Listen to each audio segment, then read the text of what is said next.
I'm a little bit goofy if you couldn't tell, but I'm a proud children's champion.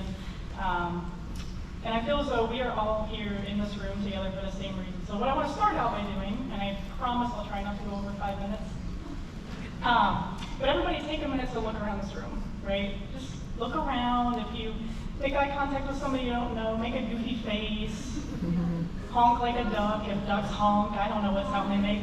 But what you'll notice is that we're all here.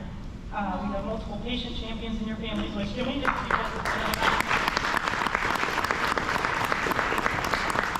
we have our children's champions, fundraisers, and family and friends. So give yourselves a round of applause.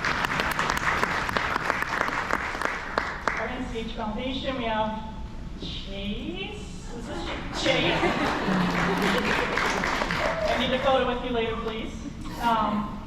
But in all of looking around this room, we have people from different backgrounds, different spiritual beliefs, different economic statuses, but we're all here for one same reason, and that's to support the mission of Nationwide Children's Hospital and their mission to help every single kid that walks through these doors, regardless of their parents' ability to pay, right? Like, that's huge. So again, round of applause for So we all have one shared goal and one shared mission, which is incredible. And then we all have the second reason that we're here. And when I promised myself I wouldn't cry, but I cannot guarantee. But we all have a second reason that's very personal to us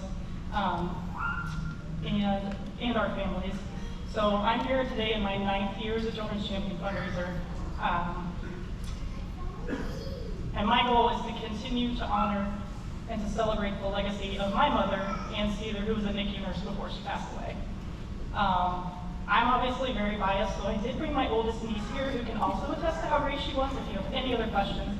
But my mom was pretty incredible. She worked 90 to 100 hours every single week to take care of me and my siblings, and she really valued her patients and wanted to make sure that they got the proper health care that they needed so they could survive and thrive.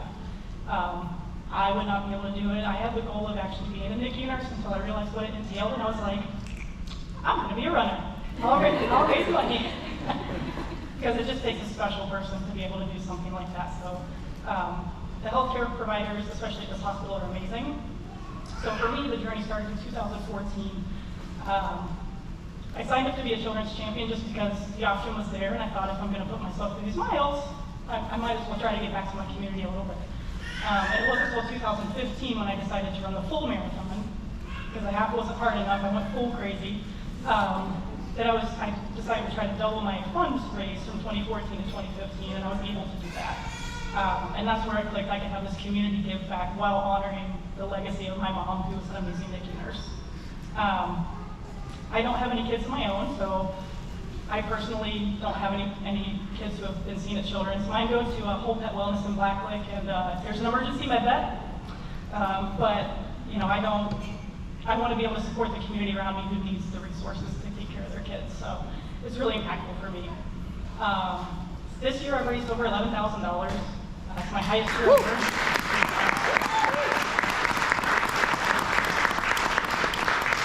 And cumulatively since 2014, I've been able to raise over $53,000 for the NICU.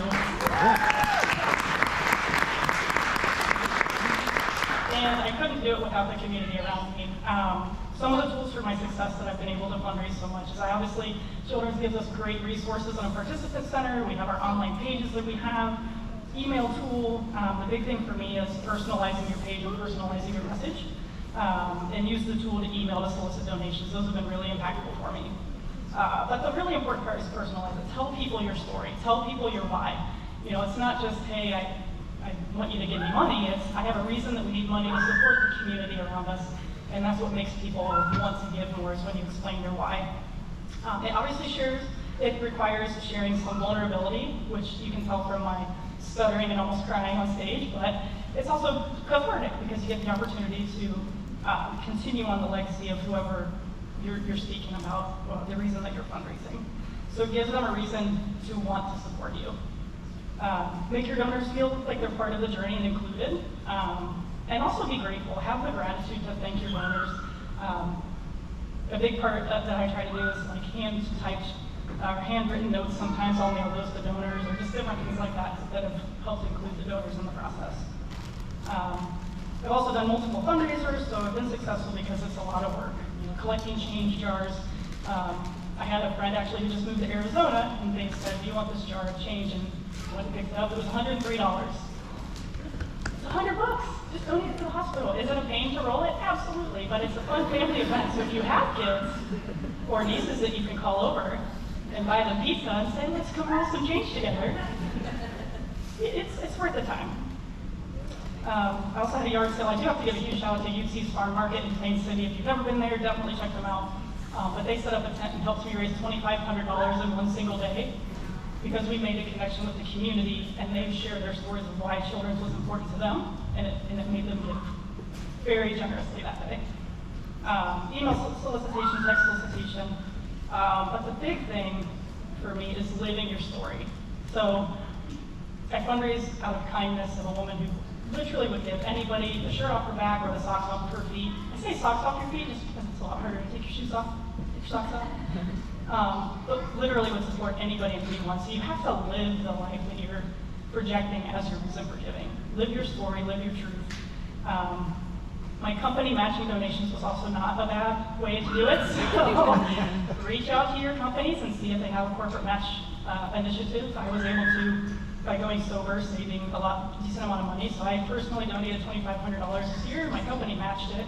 So it's already $5,000 for the hospital that went to the hospital. So I could talk about donating all day, but I think some people probably want pizza and cookies, more pizza cookies. No? So my final closing remarks that I want to say is just to remember this room, we're making a difference for the community around us. You, the patient champions, I just cannot even tell you how much I love you guys. I think I got through my first full marathon because Stormy was at mile 23 and I wanted to just stop. She grabbed my hand and said, "Keep going." That's what got me through my first full marathon. So patient champions, you're incredible. Your families are incredible. But remember that any and all donation amounts that you collect, whether it's $500 or $5,000, helps with life-saving care for the children who walk through these doors. So you should take pride knowing that you're making a difference $1 and one footstep at a time. So keep being awesome. Keep it up.